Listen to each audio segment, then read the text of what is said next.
洪灾到目前相关的进度、启用整顿以及灾民补助维助的状况如何？市府由秘书长尤天豪率领相关局处再次向市民报告。其中针对网络信号中断或者是无稳定的部分，市府已经甲业者研商达成5段优惠补偿，预计1礼拜内答复可行方案。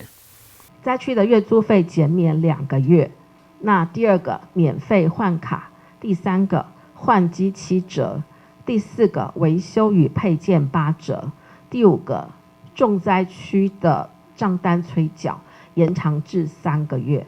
那3大业者的与会代表都一致同意，允诺在1周内回复可行方式。会中秘书长表示，针对灾民房屋毁损的慰助金申请已经完成10924户，强调已经持续调整申請程序的簡化，了賣加速新災流程。其中慰助金的部分，除了向中央爭取放寬無限一個門牌申請1戶，同時嘛預計後禮拜開始，國土署提升指引1萬戶慰助金和災後重建。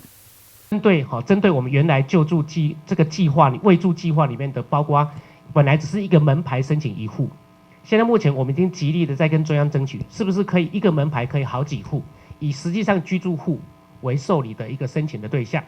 還有包括公益大廈的部分，公益大廈的部分，我們也希望說能夠把它分別為共同使用的部分跟區分所有權的部分，那我們也都會有相當程度的一個挹注。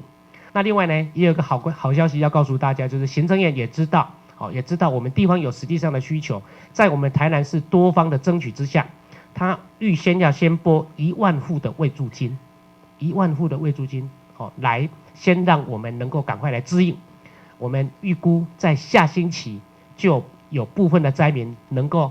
就已經可以很順利的拿到相關的挹注金的部分。面對災後，若是道基老人或者是弱勢無方便，市府表示公所會主動到處協助服務，讓民眾一旦有相關的疑問，會當向七股北門等11個公所的防災聯合服務中心來查詢。台南新聞管子採訪報道。